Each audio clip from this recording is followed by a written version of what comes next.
देखी पिछले 5 साल तो कांग्रेस पार्टी के उन्होंने जुझारू वर्करां दी और खास करके साडे टकसाली आगुआं दी होई है ना, सब तो पहला उन्होंने मान सन्मान देने लिए मैं वचनबद्ध होवांगा।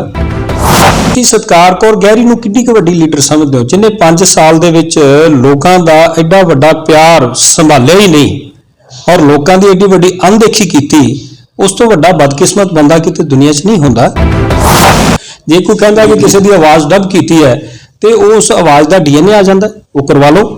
थोड़े कोल किहड़ा पैसे की कमी है, वो DNA क्यों नहीं करवा लेंदे कि 22,000 वोट पैन भी जगह नहीं रहेगी, तो फिर ये झूठ किवें होया, लोगों का प्यार एडी छेती टुट किवें गया।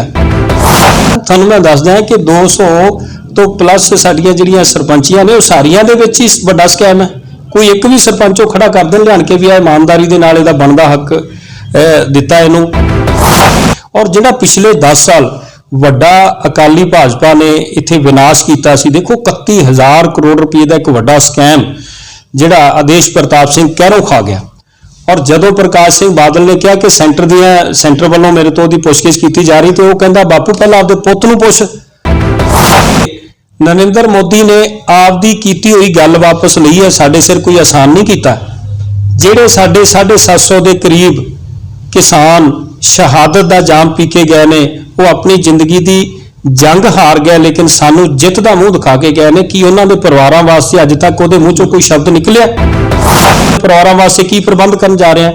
ब्रदर जिहदा बाप चलिया गया, जिहदा भरा चलिया गया, जिहदा पति चलिया गया, उस भैन का उन्होंने बच्चों का की बनूगा, ये किसी ने देखा? कांग्रेस पार्टी ही विकास की मूर्त है। नरेंद्र मोदी वर्गे तो सब ठग ने, कल आए ने, लुट के ले जाएंगे, तो आपके मुंह कहता कि हमारा क्या है, फकीर तो झोला लेके भाग जाएंगे। आम आदमी पार्टी ने किसी आम बंदे नूं नहीं बल्कि एक वड्डे ठग नूं कह सकदा है, मोटे रुपये दे के आम आदमी पार्टी तो टिकट प्राप्त करने विच कामयाब हुंदा है।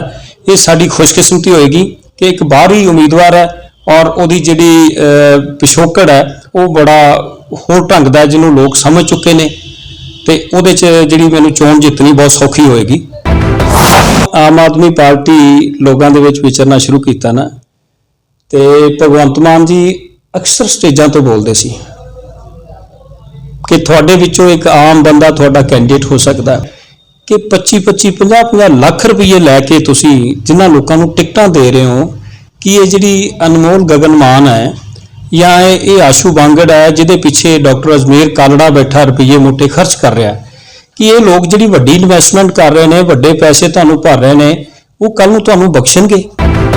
ये सोच लीए कि जिवें वो कहता अरविंद केजरीवाल नूं एक मौका दो, जिहदा मतलब अरविंद केजरीवाल एक ब्रांड हो गया।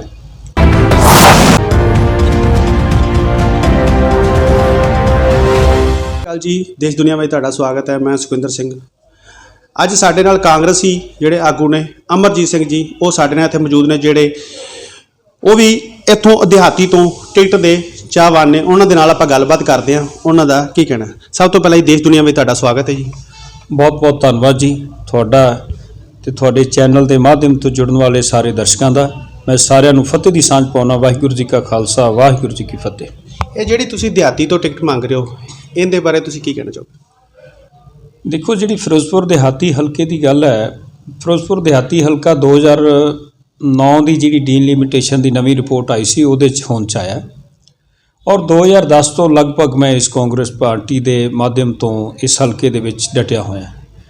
मेरा कांग्रेस पार्टी के अंदर लंबा सफ़र है। 1999 तो कांग्रेस पार्टी के नाल यूथ कांग्रेस के विच चलना शुरू किया। 2001 तो मैनूं एक अच्छी नुमाइंदगी ब्लॉक कांग्रेस के अंदर जनरल सकत्तर, फिर डिस्ट्रिक्ट कांग्रेस के अंदर जनरल सकत्तर, फिर SC डिपार्टमेंट का चेयरमैन, फिर उस तो बाद वड्डी कांग्रेस जिन्होंने आपां कहने जिला कांग्रेस कमेटी के अंदर जनरल सकत्तर, फिर उस तो बाद PPCC के विच सैकटरी, तो फिर उस तो बाद जिला कांग्रेस कमेटी के प्रधान वजों सेवावां निभाउण का मौका मिलिया।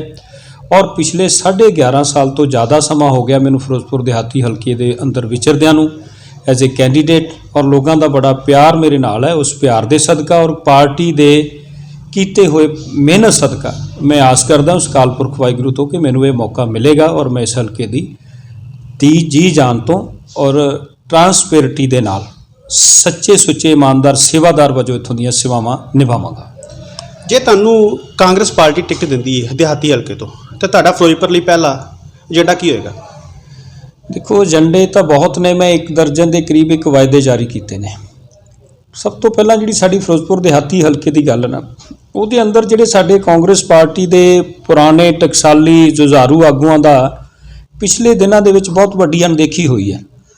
ਜਦੋਂ ਕਿ ਜਿਹੜਾ 10 ਸਾਲ ਦਾ ਕਾਰਜਕਾਲ ਅਕਾਲੀ ਭਾਜਪਾ ਦਾ ਕਹੀਏ ਤੇ ਉਹਦੇ ਅੰਦਰ ਉਹਨਾਂ ਲੋਕਾਂ ਦੇ ਨਾਲ ਬਹੁਤ ਸਾਰੇ ਧੱਕੇ ਹੋਏ, ਬਹੁਤ ਸਾਰੀਆਂ ਜਾਤੀਆਂ ਹੋਈਆਂ। ਲੇਕਿਨ ਸਿਆਣੇ ਕਹਿੰਦੇ ਨੇ ਕਿ ਜੇ ਬੇਗਾਨਾ ਪੱਥਰ ਮਾਰੇ ਤੇ ਉਹਦਾ ਸ਼ਾਇਦ ਦਰਦ ਨਹੀਂ ਲੱਗਦਾ, ਜਦੋਂ ਆਪ ਦਾ ਫੁੱਲ ਵੀ ਮਾਰਦਾ ਨਾ ਤਾਂ ਉਹਦਾ ਬਹੁਤ ਵੱਡਾ ਦਰਦ ਲੱਗਦਾ ਹੈ। ਬਿਲਕੁਲ। ਉਹ ਜਿਹੜੀ ਅਣਦੇਖੀ ਪਿਛਲੇ 5 ਸਾਲ ਤੋਂ ਕਾਂਗਰਸ ਪਾਰਟੀ ਦੇ ਉਹਨਾਂ ਜੁਝਾਰੂ ਵਰਕਰਾਂ ਦੀ ਔਰ ਖਾਸ ਕਰਕੇ ਸਾਡੇ ਟਕਸਾਲੀ ਆਗੂਆਂ ਦੀ ਹੋਈ ਹੈ ਨਾ, ਸਭ ਤੋਂ ਪਹਿਲਾਂ ਉਹਨਾਂ ਨੂੰ ਮਾਨ ਸਨਮਾਨ ਦੇਣ ਲਈ ਮੈਂ ਵਚਨਬੱਧ ਹੋਵਾਂਗਾ। ਔਰ ਮੈਂ ਇੱਕ ਵਾਅਦਾ ਕੀਤਾ ਹੈ ਕਿ ਮੈਂ ਆਪਣੇ ਤੋਂ ਬਿਨਾਂ ਆਪਣੇ ਪਰਿਵਾਰ ਦੇ ਵਿੱਚ ਕਿਸੇ ਨੂੰ ਕੋਈ ਲਾਹੇਵੰਦ ਜਾਂ ਕਿਸੇ ਸਰਕਾਰੀ ਅਹੁਦੇ ਦੇ ਨਾਲ ਨਹੀਂ ਨਿਵਾਜਾਂਗਾ, ਬਲਕਿ ਉਹ ਜਿਹੜੀਆਂ ਅਹੁਦੇਦਾਰੀਆਂ ਉਹ ਸਭ ਕੁਝ ਉਹਨਾਂ ਲੋਕਾਂ ਦੇ ਹਿੱਸੇ ਆਏਗਾ ਜੋ ਲੋਕ ਇਸ ਕਾਂਗਰਸ ਪਾਰਟੀ ਨੂੰ ਜਿਤਾਉਣ ਦੇ ਵਿੱਚ ਔਰ ਪਿਛਲੇ ਲੰਬੇ ਸਮੇਂ ਤੋਂ ਕਾਂਗਰਸ ਪਾਰਟੀ ਨੂੰ ਜੋੜ ਕੇ ਰੱਖਣ ਦੇ ਵਿੱਚ ਸਮਰੱਥ ਨੇ। ਜੇ ਤੁਹਾਨੂੰ ਕਾਂਗਰਸ ਪਾਰਟੀ ਟਿਕਟ ਨਹੀਂ ਦਿੰਦੀ ਫਿਰ ਕੀ ਉਹਦੇ ਪਰ ਕਰੋਗੇ?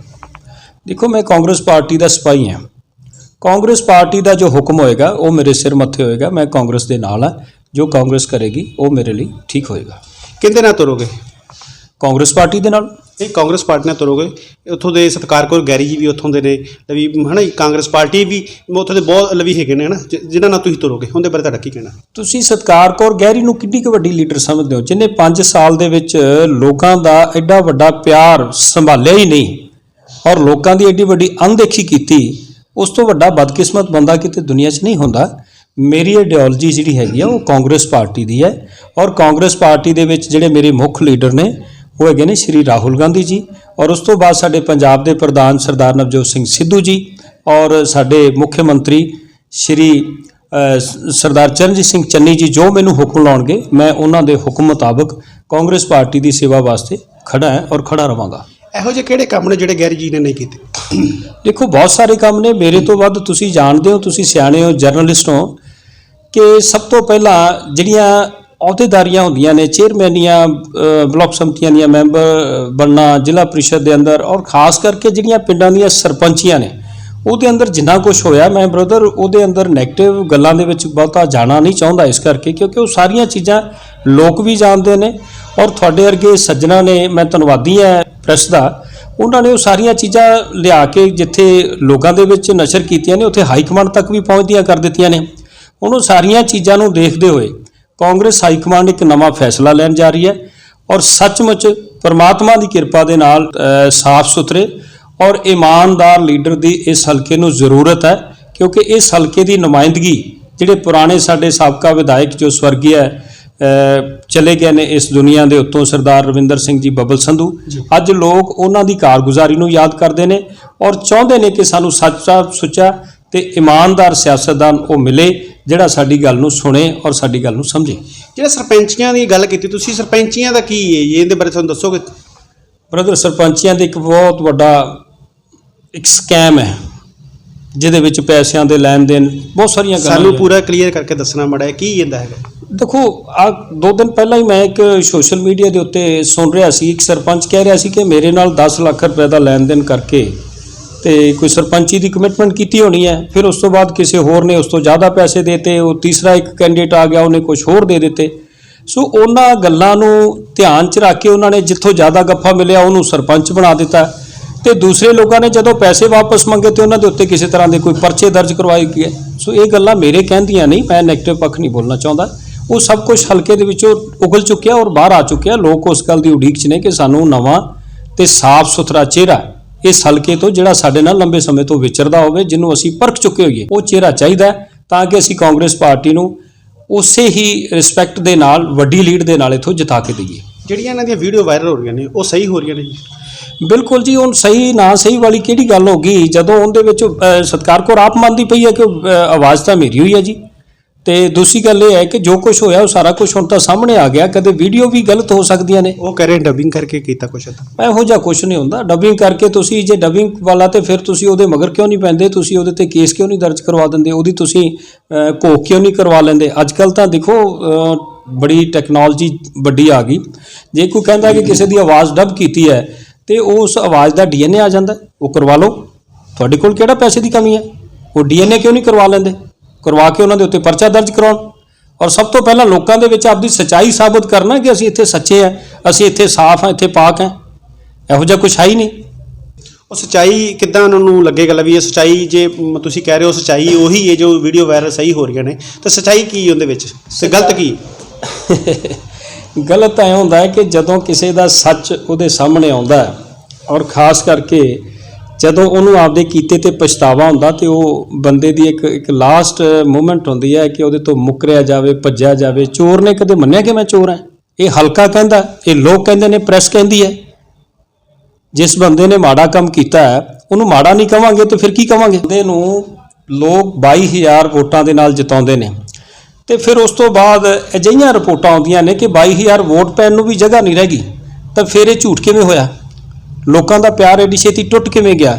ਲੋਕ ਦੂਰ ਕਿਵੇਂ ਉਸ ਲੀਡਰ ਤੋਂ ਚਲੇ ਗਏ ਜਿਹਨੂੰ ਆਪਦੀਆਂ ਅੱਖਾਂ ਦੀਆਂ ਛਾਵਾਂ ਤੇ ਬਿਠਾਉਂਦੇ ਸੀ? ਉਹਦੇ ਤੋਂ ਦੂਰ ਜਾਣ ਦਾ ਕਾਰਨ ਇਹ ਹੈ ਕਿ ਉਹਨੇ ਉਹਨਾਂ ਲੋਕਾਂ ਦਾ ਪਿਆਰ ਸੰਭਾਲਿਆ ਨਹੀਂ, ਔਰ ਉਹਨਾਂ ਨੂੰ ਉਹਨਾਂ ਦਾ ਬਣਦਾ ਮਾਣ ਸਤਿਕਾਰ ਨਹੀਂ ਦਿੱਤਾ, ਬਲਕਿ ਉਹਨਾਂ ਦੇ ਨਾਲ ਬਹੁਤ ਵੱਡਾ ਧੋਖਾ ਹੋਇਆ। ਇਸ ਕਰਕੇ ਉਹ ਲੋਕ ਅੱਜ ਨਾਰਾਜ਼ਗੀ 'ਚ ਨੇ ਔਰ ਨਿਰਾਸ਼ਾ 'ਚ ਨੇ। ਉਹ ਦੱਸ ਦਿਓਗੇ ਉਹ ਕਿਹੜੇ ਬੰਦੇ ਨਾਰਾਜ਼ ਨੇ ਜਿਹੜੇ ਇਹਨਾਂ ਦੇ ਖਾਸ ਨੇ? ਆਹ ਪਿਛਲੇ ਦਿਨੀ ਤੁਸੀਂ ਦੇਖਿਆ ਤਾਂ ਹੈਗਾ, ਐਡੇ ਵੱਡੇ ਇਕੱਠ ਹੋ ਗਏ। ਉਹਨਾਂ ਇਕੱਠਾਂ ਦੇ ਵਿੱਚ ਲੋਕਾਂ ਨੇ ਸ਼ਰੇਆਮ ਸਟੇਜਾਂ ਦੇ ਉੱਤੇ ਆਣ ਕੇ ਬੋਲਿਆ, ਤੇ ਮੇਰੇ ਮੂੰਹੋਂ ਤੁਸੀਂ ਕੀ ਸੁਣਨਾ ਚਾਹੁੰਦੇ ਹੋ? ਨਹੀਂ, ਤੁਸੀਂ ਦੱਸੋ ਨਾ, ਤੁਸੀਂ ਕਹਿ ਰਹੇ ਹੋ ਵੀ ਹਨਾ ਵੀ ਉਹ ਉਹਨਾਂ ਨਾਰਾਜ਼ ਨੇ, ਉਹ ਕਿਹੜੇ ਨੇ ਜਿਹੜੇ? ਤੁਹਾਨੂੰ ਮੈਂ ਦੱਸਦਾ ਹਾਂ ਕਿ 200 ਤੋਂ ਪਲੱਸ ਸਾਡੀਆਂ ਜਿਹੜੀਆਂ ਸਰਪੰਚੀਆਂ ਨੇ, ਉਹ ਸਾਰੀਆਂ ਦੇ ਵਿੱਚ ਹੀ ਵੱਡਾ ਸਕੈਮ ਹੈ। ਕੋਈ ਇੱਕ ਵੀ ਸਰਪੰਚ ਉਹ ਖੜਾ ਕਰ ਦੇਣ ਲਿਆਣ ਕੇ ਵੀ ਆ ਇਮਾਨਦਾਰੀ ਦੇ ਨਾਲ ਇਹਦਾ ਬਣਦਾ ਹੱਕ ਦਿੱਤਾ ਇਹਨੂੰ, ਔਰ ਇਹਨੂੰ ਜਿਹੜੀ 100-150 ਰੁਪਇਆ ਸਰਕਾਰੀ ਫੀਸ ਹੁੰਦੀ ਹੈ, ਇਹ ਉਹਦੇ 'ਤੇ ਸਰਪੰਚ ਬਣ ਕੇ ਆਇਆ। ਕੋਈ ਇੱਕ ਸਰਪੰਚ ਲਿਆਣ ਕੇ ਖੜਾ ਕਰ ਦਿਓ ਮੇਰੇ ਸਾਹਮਣੇ। ਤੇ ਉਹ ਕਹਿੰਦੇ ਅਸੀਂ ਵਿਕਾਸ ਤਾਂ ਬਹੁਤ ਕੀਤਾ, ਅਸੀਂ ਕੁਛ ਇੱਦਾਂ ਦਾ ਨਹੀਂ ਕੀਤਾ, ਅਸੀਂ ਵਿਕਾਸ ਬਹੁਤ ਕੀਤਾ, ਵੀ ਸਕੂਲ ਵੀ ਤਲਵੰਡੀ ਭਾਈ ਕੇ ਵੀ ਬਣਾਏ, ਇੱਦਾਂ ਬਣਾਇਆ, ਉਹ ਬਹੁਤ ਕੁਛ ਕਹਿ ਰਹੇ ਨੇ। ਉਹਦੇ ਬਾਰੇ ਕੀ ਕਹਿਣਾ ਤੁਹਾਡਾ? ਬ੍ਰਦਰ, ਜਿਹੜਾ ਵਿਕਾਸ ਹੁੰਦਾ ਨਾ, ਉਹ ਜਦੋਂ ਜਿਸ ਪਾਰਟੀ ਦੀ ਸਰਕਾਰ ਬਣਦੀ ਹੈ ਉਸ ਪਾਰਟੀ ਦੀ ਆਈਡੀਓਲੋਜੀ ਦਾ ਹਿੱਸਾ ਹੁੰਦਾ ਹੈ। ਕਾਂਗਰਸ ਪਾਰਟੀ ਹਮੇਸ਼ਾ ਸਾਰੇ ਵਰਗਾਂ ਨੂੰ ਨਾਲ ਲੈ ਕੇ ਚੱਲਦੀ ਹੈ ਔਰ ਵਿਕਾਸ ਦੇ ਵਿੱਚ ਤਸੱਲੀ ਰੱਖਦੀ ਹੈ, ਵਿਸ਼ਵਾਸ ਰੱਖਦੀ ਹੈ। ਕਾਂਗਰਸ ਪਾਰਟੀ ਦੀ ਸਰਕਾਰ ਦੇ ਵਿੱਚ ਵਿਕਾਸ ਹੋਣਾ ਤਾਂ ਲਾਜ਼ਮੀ ਹੈ। ਵਿਕਾਸ ਹੋਣ ਦੀ ਤਾਂ ਇੱਕ ਵੱਡੀ ਚਾਹਤ ਹੁੰਦੀ ਹੈ, ਲੋਕਾਂ ਨੂੰ ਇੱਕ ਆਸ ਹੁੰਦੀ ਹੈ ਕਿ ਹੁਣ ਵਿਕਾਸ ਹੋਏਗਾ। ਔਰ ਜਿਹੜਾ ਪਿਛਲੇ 10 ਸਾਲ ਵੱਡਾ ਅਕਾਲੀ ਭਾਜਪਾ ਨੇ ਇੱਥੇ ਵਿਨਾਸ਼ ਕੀਤਾ ਸੀ, ਦੇਖੋ 31,000 ਕਰੋੜ ਰੁਪਏ ਦਾ ਇੱਕ ਵੱਡਾ ਸਕੈਮ ਜਿਹੜਾ ਆਦੇਸ਼ ਪ੍ਰਤਾਪ ਸਿੰਘ ਕਹਿਰੋਂ ਖਾ ਗਿਆ। ਔਰ ਜਦੋਂ ਪ੍ਰਕਾਸ਼ ਸਿੰਘ ਬਾਦਲ ਨੇ ਕਿਹਾ ਕਿ ਸੈਂਟਰ ਵੱਲੋਂ ਮੇਰੇ ਤੋਂ ਉਹਦੀ ਪੁੱਛਗਿੱਛ ਕੀਤੀ ਜਾ ਰਹੀ, ਤੇ ਉਹ ਕਹਿੰਦਾ ਬਾਪੂ ਪਹਿਲਾਂ ਆਪਦੇ ਪੁੱਤ ਨੂੰ ਪੁੱਛ। ਉਹ ਕਿੱਡੀ ਵੱਡੀ ਪੰਡ ਖਾ ਗਿਆ। ਜੇ ਮੈਂ 31,000 ਕਰੋੜ ਖਾ ਗਿਆ ਤੇ ਮੈਂ ਨਹੀਂ ਦੇਣਾ। ਤੇ ਬਾਲ ਸਾਹਿਬ ਸਿਆਣੇ ਸੀ, ਉਹਨਾਂ ਨੇ ਸੋਚਿਆ ਕਿ ਘਰ 'ਚ ਲੜਾਈ ਪਊਗੀ, ਫਿਰ ਲੋਕਾਂ 'ਚ ਗੱਲ ਖੁੱਲੂਗੀ। ਉਹ ਕੇਂਦਰ ਦੇ ਨਾਲ ਉਹਨਾਂ ਦੇ ਪੁਰਾਣੇ ਸਬੰਧ ਸਨ। ਉਹ ਕੇਂਦਰ ਦੀ ਤੁਹਾਨੂੰ ਪਤਾ ਹੈ ਕਿ ਉਹ ਕੇਂਦਰ ਦੀ ਜਿਹੜੀ ਗਿਰਫਤ ਦੇ ਵਿੱਚ ਹੈਗੇ ਨੇ, ਉਹਨਾਂ ਨੇ ਉਹਨਾਂ ਦੇ ਪੈਰ ਫੜ ਕੇ ਤੇ ਉਹ ਪੰਜਾਬ ਦੇ ਸਿਰ ਕਰਜ਼ਾ ਪਵਾ ਦਿੱਤਾ। ਔਰ ਸਾਡੀ ਸਰਕਾਰ ਜਿਹੜੀ ਕਾਂਗਰਸ ਪਾਰਟੀ ਦੀ ਅਗਵਾਈ ਵਾਲੀ ਸਰਕਾਰ ਹੈ, ਉਹ ਅੱਜ ਤੱਕ ਉਹਦੀਆਂ ਕਿਸ਼ਤਾਂ ਲਾਉਂਦੀ ਫਿਰਦੀ ਹੈ। 3.25 ਲੱਖ ਕਰੋੜ ਰੁਪਈਆ ਪੰਜਾਬ ਦੇ ਸਿਰ ਕਰਜ਼ਾ ਹੋ ਗਿਆ। ਇਹ ਪਿਛਲੇ 10 ਸਾਲਾਂ ਦੇ ਵਿੱਚ ਅਕਾਲੀ ਭਾਜਪਾ ਗੱਠਜੋੜ ਦੀ ਦੇਣ ਹੈ। 70% ਉਹ ਕਰਜ਼ਾ ਪੰਜਾਬ ਦੇ ਸਿਰ ਚੜਾਉਣ ਦੇ ਜ਼ਿੰਮੇਵਾਰ ਨੇ। ਜੇ ਤੁਹਾਨੂੰ ਕਾਂਗਰਸ ਪਾਰਟੀ ਟਿਕਟ ਦਿੰਦੀ ਹੈ, ਤੁਹਾਡੀ ਕਿਹਦੇ ਨਾਲ ਫਾਈਟ ਹੋਏਗੀ? ਦੇਖੋ, ਕਾਂਗਰਸ ਪਾਰਟੀ ਨੇ ਜਿਸ ਦਿਨ ਮੈਨੂੰ ਟਿਕਟ ਦੇ ਕੇ ਇਸ ਮੈਦਾਨ ਦੇ ਵਿੱਚ ਉਤਾਰਨਾ ਹੈ, ਤੇ ਉਸ ਦਿਨ ਅੱਜ ਤੋਂ ਪਹਿਲਾਂ ਜਿਹੜੇ 2 ਉਮੀਦਵਾਰ ਆ ਚੁੱਕੇ ਨੇ। ਇੱਕ ਤੇ ਮੇਰਾ ਖਿਆਲ ਸ਼੍ਰੋਮਣੀ ਅਕਾਲੀ ਦਲ ਤੋਂ ਜੋਗਿੰਦਰ ਸਿੰਘ ਜਿੰਦੂ, ਜਿਹੜੇ ਸਾਬਕਾ ਐਮਐਲਏ ਨੇ, 2012 ਤੋਂ ਲੈ ਕੇ 17 ਤੱਕ ਰਹੇ ਨੇ। ਔਰ ਇੱਕ ਨਵਾਂ ਕੈਂਡੀਡੇਟ ਜਿਹੜੀ ਲੈ ਕੇ ਆਈ ਹੈਗੀ ਹੈ ਆਮ ਆਦਮੀ ਪਾਰਟੀ। ਉਹ ਮੈਂ ਸਮਝਦਾ ਵੀ ਜੋਗਿੰਦਰ ਸਿੰਘ ਜਿੰਦੂ ਤਾਂ ਬਿਲਕੁਲ ਅਨਫਿਟ ਹੋ ਚੁੱਕਿਆ। ਪਿਛਲੇ 5 ਸਾਲ ਉਹਦੀ ਕਾਰਜਕਾਲ ਜਿਹੜਾ ਲੋਕਾਂ ਨੇ ਦੇਖਿਆ, ਔਰ ਜਿਹੜੀਆਂ ਧੱਕੇਸ਼ਾਹੀਆਂ ਕੀਤੀਆਂ ਨੇ ਉਹਦਾ ਜਵਾਬ ਉਹਨੂੰ ਪਹਿਲਾਂ ਵੀ ਮਿਲ ਚੁੱਕਿਆ। ਉਹਦੇ ਨੇ ਉਹ ਪ੍ਰੈਸ਼ਰ ਗਰੁੱਪ ਨੂੰ ਤੋੜਨ ਦੀ ਕੋਸ਼ਿਸ਼ ਕੀਤੀ ਹੈ। ਸਰਦਾਰ ਬਲਵੀਰ ਸਿੰਘ ਰਾਜੇਵਾਲ ਬੜੀ ਰਿਸਪੈਕਟਡ ਪਰਸਨੈਲਿਟੀ ਨੇ। ਉਹਨਾਂ ਨੂੰ ਕਿਸੇ ਤਰੀਕੇ ਉਹਨਾਂ ਦੇ ਨਾਲ ਆਪਣੇ ਬੰਦੇ ਜੋੜ ਕੇ ਜਾਂ ਕਿਸੇ ਹੋਰ ਤਰੀਕੇ ਦੇ ਨਾਲ ਕਿਸਾਨ ਸੰਯੁਕਤ ਮੋਰਚੇ ਦੇ ਕੁਝ ਆਗੂਆਂ ਨੂੰ ਉਹਨਾਂ ਨੂੰ ਪ੍ਰੇਰਿਤ ਕੀਤਾ ਕਿ ਤੁਸੀਂ ਪੋਲਿਟਿਕਸ ਦੇ ਅੰਦਰ ਆਓ। ਔਰ ਪੋਲਿਟਿਕਸ ਦੇ ਵਿੱਚ ਉਹਨਾਂ ਨੇ ਇੱਕ ਆਪਦਾ ਗਰੁੱਪ ਵੀ ਬਣਾ ਲਿਆ। ਉਸ ਗਰੁੱਪ ਤੋਂ ਬਾਅਦ ਉਹਨਾਂ ਨੂੰ ਇਹ ਲਾਰਾ ਦਿੱਤਾ ਗਿਆ ਕਿ ਤੁਹਾਨੂੰ ਅਸੀਂ ਸਾਡੇ ਨਾਲ ਅਲਾਈਅੰਸ ਕਰ ਲਓ ਤੇ ਅਸੀਂ ਤੁਹਾਨੂੰ ਮੁੱਖ ਮੰਤਰੀ ਵਜੋਂ ਚਿਹਰਾ ਦਿਆਂਗੇ। ਚਲੋ ਕਿਸੇ ਹੱਦ ਤੱਕ ਲੋਕਾਂ ਦੇ ਲਈ ਇਹ ਗੱਲ ਚੰਗੀ ਸੀ ਕਿ ਘੱਟੋ ਘੱਟ ਸਾਡੇ ਪੰਜਾਬ ਦਾ ਬੰਦਾ ਤਾਂ ਹੋਏਗਾ। ਅੱਜ ਉਸ ਬੰਦੇ ਨੇ ਉਸ ਅਲਾਈਅੰਸ ਤੋਂ ਵੀ ਨਾਂਹ ਕਰ ਦਿੱਤੀ ਹੈ।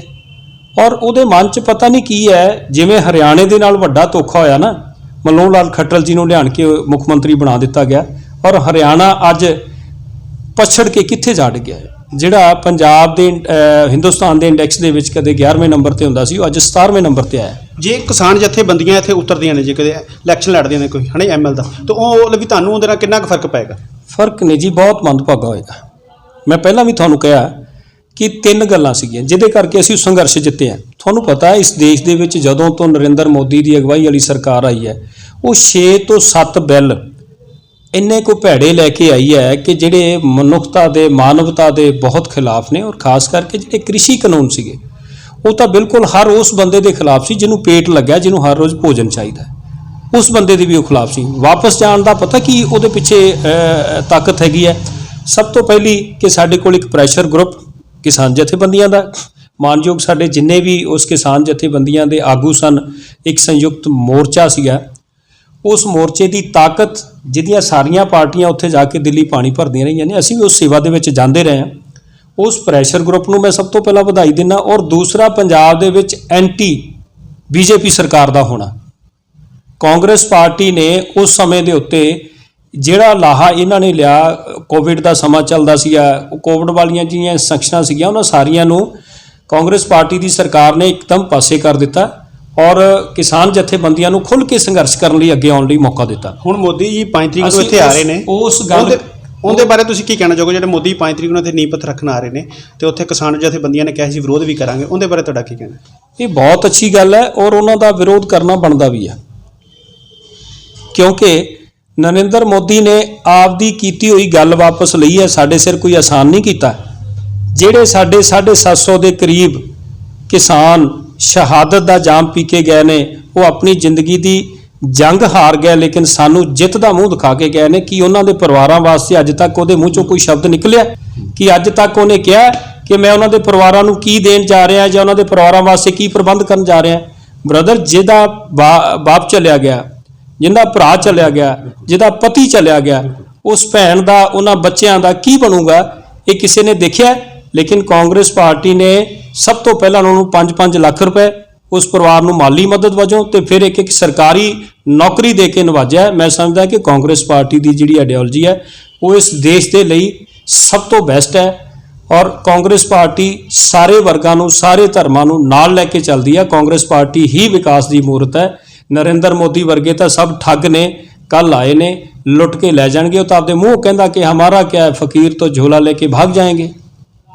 ਉਹ ਤਾਂ ਸਾਰਿਆਂ ਨੂੰ ਲੁੱਟਣਾ ਚਾਹੁੰਦਾ। ਔਰ ਤੁਸੀਂ ਦੇਖੋ ਕਿ 7 ਸਾਲ, 7.5 ਸਾਲ ਦੇ ਅੰਦਰ ਜਿਹੜਾ ਮਹਿੰਗਾਈ ਨੇ ਲੋਕਾਂ ਦਾ ਲੱਕ ਤੋੜਿਆ, ਜਿਹੜਾ ਪੈਟਰੋਲ ਡੀਜ਼ਲ ਕਦੇ ਸਾਨੂੰ 80 ਰੁਪਏ ਮਿਲਦਾ ਸੀ ਔਰ ਸਾਡੇ ਮਾਣਯੋਗ ਪ੍ਰਧਾਨ ਮੰਤਰੀ ਸਰਦਾਰ ਮਨਮੋਹਨ ਸਿੰਘ ਜੀ ਕਾਂਗਰਸ ਪਾਰਟੀ ਦੀ ਅਗਵਾਈ ਦੇ ਵਿੱਚ ਸਾਨੂੰ 65 ਰੁਪਏ 67 ਰੁਪਏ ਦਿੰਦੇ ਰਹੇ। ਔਰ ਉਹੀ ਅੱਜ ਇੰਟਰਨੈਸ਼ਨਲ ਮਾਰਕੀਟ ਦੇ ਮੁਤਾਬਕ 30 ਰੁਪਏ ਆਉਂਦਾ ਤੇ ਸਾਨੂੰ 100 ਰੁਪਏ ਵੇਚਦਾ ਰਿਹਾ।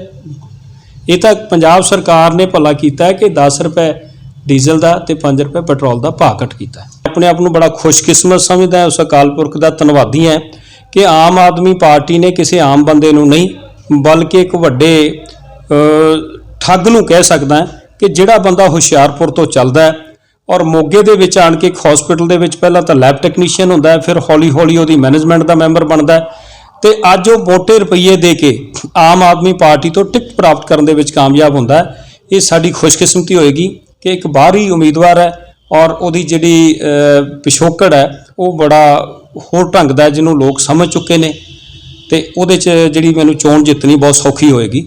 ਇਹਦੇ ਲਈ ਮੈਂ ਨਹੀਂ ਸਮਝਦਾ ਕਿ ਉਹ ਮੇਰੀ ਫਾਈਟ 'ਚ ਹੋਏਗਾ। ਉਹ ਉਮੀਦਵਾਰ ਦਾ ਕੀ ਨਾਮ ਹੈ ਜੀ? ਆਸ਼ੂ ਬੰਗੜ ਅਮਰਦੀਪ, ਸ਼ਾਇਦ ਉਹਦਾ ਨਾਮ ਪੂਰਾ। ਉਹ ਆਪਣੇ ਆਪ ਨੂੰ ਡਾਕਟਰ ਕਹਾਉਂਦਾ, ਲੇਕਿਨ ਉਹ ਮੈਨੂੰ ਦੱਸੇ ਕਿ ਉਹ ਕਿਹੜੀ ਡਿਗਰੀ ਦਾ ਮਾਲਕ ਹੈ। ਉਹ ਤਾਂ ਇੱਕ ਛੋਟਾ ਜਿਹਾ ਲੈਬ ਟੈਕਨੀਸ਼ੀਅਨ ਹੈਗਾ। ਠੀਕ ਹੈ, ਇਹ ਠੀਕ ਹੈ ਕਿ ਉਹਨੂੰ ਜਿਹੜਾ ਠੱਗੀ ਠੋਰੇ ਦਾ ਢੰਗ ਥੋੜਾ ਜਿਹਾ ਜ਼ਿਆਦਾ ਵੱਡਾ ਸੀਗਾ, ਇਸ ਕਰਕੇ ਸ਼ਾਇਦ ਉਹ ਆਮ ਆਦਮੀ ਪਾਰਟੀ ਨੂੰ ਵੀ ਆਪਦਾ ਲੈਣ ਦੇਣ ਕਰਕੇ ਤੇ ਟਿਕਟ ਲੈਣ 'ਚ ਕਾਮਯਾਬ ਹੋਇਆ। ਇਹ ਆਮ ਆਦਮੀ ਪਾਰਟੀ ਕਹਿੰਦੀ ਕੋਈ ਇਦਾਂ ਦਾ ਅਸੀਂ ਆਮ ਵਰਕਰ ਜਿਹੜੇ ਸਾਡੇ ਨੇ, ਅਸੀਂ ਆਮ ਪਾਰਟੀਆਂ, ਕੋਈ ਇਦਾਂ ਦੀ ਠੱਗੀ ਠੋਰੀ ਵਾਲਾ ਕੋਈ ਗੱਲ ਨਹੀਂ ਹੈਗੀ। ਉਹਦੇ ਬਾਰੇ ਤੁਹਾਡਾ ਕੀ ਕਹਿਣਾ? ਜਦੋਂ ਆਮ ਆਦਮੀ ਪਾਰਟੀ ਲੋਕਾਂ ਦੇ ਵਿੱਚ ਵਿਚਰਨਾ ਸ਼ੁਰੂ ਕੀਤਾ ਨਾ, ਤੇ ਭਗਵੰਤ ਮਾਨ ਜੀ ਅਕਸਰ ਸਟੇਜਾਂ ਤੋਂ ਬੋਲਦੇ ਸੀ ਕਿ ਤੁਹਾਡੇ ਵਿੱਚੋਂ ਇੱਕ ਆਮ ਬੰਦਾ ਤੁਹਾਡਾ ਕੈਂਡੀਡੇਟ ਹੋ ਸਕਦਾ, ਤੁਹਾਡੇ ਵਿੱਚੋਂ ਇੱਕ ਆਮ ਬੰਦਾ ਤੁਹਾਡਾ MLA MP ਹੋ ਸਕਦਾ, ਉਹ ਰਿਕਸ਼ਾ ਚਲਾਉਣ ਵਾਲਾ ਵੀ ਹੋ ਸਕਦਾ, ਉਹ ਜਲੇਬੀਆਂ ਵੇਚਣ ਵਾਲਾ ਵੀ ਹੋ ਸਕਦਾ, ਉਹ ਪਕੌੜੇ ਵੇਚਣ ਵਾਲਾ ਵੀ ਹੋ ਸਕਦਾ। ਲੇਕਿਨ ਅੱਜ ਹੈਰਾਨੀ ਦੀ ਗੱਲ ਇਹ ਹੈ ਕਿ 25-25, 50-50 ਲੱਖ ਰੁਪਏ ਲੈ ਕੇ ਤੁਸੀਂ ਜਿਨ੍ਹਾਂ ਲੋਕਾਂ ਨੂੰ ਟਿਕਟਾਂ ਦੇ ਰਹੇ ਹੋ, ਕਿ ਇਹ ਜਿਹੜੀ ਅਨਮੋਲ ਗਗਨਮਾਨ ਹੈ ਜਾਂ ਇਹ ਆਸ਼ੂ ਬਾਂਗੜ ਹੈ ਜਿਹਦੇ ਪਿੱਛੇ ਡਾਕਟਰ ਅਜਮੇਰ ਕਾਲੜਾ ਬੈਠਾ ਰੁਪਈਏ ਮੋਟੇ ਖਰਚ ਕਰ ਰਿਹਾ ਹੈ, ਕਿ ਇਹ ਲੋਕ ਜਿਹੜੀ ਵੱਡੀ ਇਨਵੈਸਟਮੈਂਟ ਕਰ ਰਹੇ ਨੇ, ਵੱਡੇ ਪੈਸੇ ਤੁਹਾਨੂੰ ਭਰ ਰਹੇ ਨੇ, ਉਹ ਕੱਲ ਨੂੰ ਤੁਹਾਨੂੰ ਬਖਸ਼ਣਗੇ। ਔਰ ਦੂਸਰੀ ਗੱਲ ਸਭ ਤੋਂ ਵੱਡੀ ਇਹ ਕਿ ਅਰਵਿੰਦ ਕੇਜਰੀਵਾਲ ਦਿੱਲੀ ਤੋਂ ਚੱਲਦਾ ਹੈ, ਹਫ਼ਤੇ ਬਾਅਦ ਆਵੇ, ਚੌਥੇ ਦਿਨ ਆਵੇ, ਇੱਥੇ ਆ ਕੇ ਕੌਡੀ ਕੌਡੀ ਕਰਦਾ ਹੈ ਤੇ ਚਾਰ ਗੱਲਾਂ ਕਹਿੰਦਾ, ਇੱਕ ਨਵੀਂ ਕੋਈ ਨਾ ਕੋਈ ਕਹਾਣੀ, ਇੱਕ ਨਵੀਂ ਕੋਈ ਨਾ ਕੋਈ ਝੂਠ ਦੀ ਗੱਲ ਲਿਆਣ ਕੇ ਇੱਥੇ ਝੂਠ ਦਾ ਪਲੰਦਾ ਖੋਲ ਦਿੰਦਾ ਕਿ ਮੈਂ ਇਸ ਗੱਲ ਦੀ ਗਰੰਟੀ, ਉਸ ਗੱਲ ਦੀ ਗਰੰਟੀ। ਉਹ ਪਹਿਲਾਂ ਦਿੱਲੀ ਤੋਂ ਚੱਲ ਕੇ ਆਣ ਕੇ ਸਾਡੇ ਕਿਸੇ ਪੰਜਾਬੀ ਭਰਾ ਦੀ ਬਾਂਹ ਤੇ ਫੜਾ ਜਾ ਸਾਨੂੰ। ਸਾਡੇ ਕੋਲੇ 28 ਸਟੇਟਾਂ ਨੇ ਇਸ ਟਾਈਮ, 28 ਸਟੇਟਾਂ ਦੇ ਵਿੱਚ ਇੱਕ ਸਿੱਖ ਚਿਹਰੇ ਨੇ ਮੁੱਖ ਮੰਤਰੀ ਬਣ ਕੇ ਆਉਣਾ ਹੁੰਦਾ। ਔਰ ਅੱਜ ਜੇ ਅਸੀਂ ਇਹ ਸੋਚ ਲਈਏ ਕਿ ਜਿਵੇਂ ਉਹ ਕਹਿੰਦਾ ਅਰਵਿੰਦ ਕੇਜਰੀਵਾਲ ਨੂੰ ਇੱਕ ਮੌਕਾ ਦਿਓ, ਜਿਹਦਾ ਮਤਲਬ ਅਰਵਿੰਦ ਕੇਜਰੀਵਾਲ ਇੱਕ ਬ੍ਰਾਂਡ ਹੋ ਗਿਆ, ਔਰ ਉਸ ਬ੍ਰਾਂਡ ਨੂੰ ਵੋਟਾਂ ਪਾ ਕੇ ਕੱਲ ਨੂੰ ਕੋਈ ਸਾਨੂੰ ਉਹ ਆਪਣੀ ਵਾਈਫ ਨੂੰ ਜਾਂ ਕਿਸੇ ਆਪਦੇ ਸਾਲੇ ਸਹੁਰੇ ਨੂੰ ਲਿਆਣ ਕੇ ਇੱਥੇ ਸਾਡੇ ਤੇ ਕਿਸੇ ਭਈਏ ਨੂੰ ਮੁੱਖ ਮੰਤਰੀ ਬਣਾ ਕੇ ਬਿਠਾ ਦੇਵੇ, ਕਿ ਇਹ ਪੰਜਾਬ ਦੇ ਲੋਕ ਜਰ। ਚਲੋ ਆਪਾਂ ਦੁਬਾਰਾ ਆਉਂਦੇ ਹਾਂ ਦਿਹਾਤੀ ਦੇ ਵਿੱਚ। ਜੇ ਤੁਸੀਂ ਦਿਹਾਤੀ ਹਲਕੇ ਦੇ ਵਰਕਰਾਂ ਨੂੰ ਕੀ ਕਹਿਣਾ ਚਾਹੋਗੇ? ਦਿਹਾਤੀ ਹਲਕੇ ਦੇ ਵਰਕਰਾਂ ਦੇ ਵਿੱਚ ਇੱਕ ਥੋੜੀ ਜਿਹੀ ਜਿਹੜੀ ਮਾਇੂਸੀ ਹੈ ਨਾ ਪਿਛਲੇ 5 ਸਾਲ ਤੋਂ, ਉਹਦੇ ਲਈ ਮੈਂ ਹੱਥ ਬੰਨ੍ਹ ਕੇ ਉਹਨਾਂ ਨੂੰ ਬੇਨਤੀ ਕਰਦਾ, ਔਰ ਮੈਂ ਆਸ ਕਰਦਾ ਕਿ ਉਹ ਸਾਰੇ ਭਰਾ ਮੇਰੀ ਇਸ ਬੇਨਤੀ ਨੂੰ ਪ੍ਰਵਾਨ ਵੀ ਕਰਨਗੇ। ਤਗੜੇ ਹੋ ਜਾਓ, ਅਸੀਂ ਕਾਂਗਰਸ ਪਾਰਟੀ ਦੀ ਸਰਕਾਰ ਕੰਧ ਤੇ ਲਿਖਿਆ ਕਿ ਬਣਨ ਜਾ ਰਹੀ ਹੈ, ਅਸੀਂ ਉਹਦੇ ਵਿੱਚ ਹਿੱਸੇਦਾਰ ਬਣਨਾ ਔਰ ਆਪਦਾ ਬਣਦਾ ਹਿੱਸਾ ਲੈਣਾ।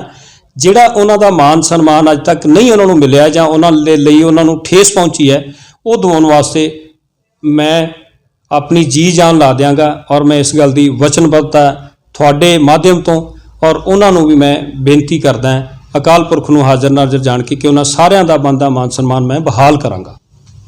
ਇਹ ਸਾਂਝੀ ਕਾਂਗਰਸ ਆਗੂ ਜਿਹੜੇ ਵੱਡੇ ਵੱਡੇ ਅਹੁਦਿਆਂ ਤੋਂ ਇਹਨਾਂ ਨੇ ਅਤੇ ਮਾਨ ਸਨਮਾਨ ਵੀ ਲੋਕਾਂ ਦੇ ਨਾਲ ਵਿਚਰਦੇ ਵੀ ਰਹੇ ਨੇ। ਇਹਨਾਂ ਦਾ ਕਹਿਣਾ ਹੈ ਕਿ ਜੋ ਮੈਨੂੰ ਦਿਹਾਤੀ ਹਲਕੇ ਦੇ ਜਿਹੜੇ ਮੈਨੂੰ ਵੋਟਾਂ ਪਾਉਣਗੇ ਤੇ ਮੈਂ ਉਹਨਾਂ ਦਾ ਪੂਰਾ ਮਾਨ ਸਨਮਾਨ ਵੀ ਕਰਾਂਗਾ ਜੀ। ਹਰਪ੍ਰੀਤ ਸਿੰਘ ਦੇ ਨਾਲ ਸੁਖਵਿੰਦਰ ਸਿੰਘ ਦੀ ਰਿਪੋਰਟ ਫਿਰੋਜ਼ਪੁਰ।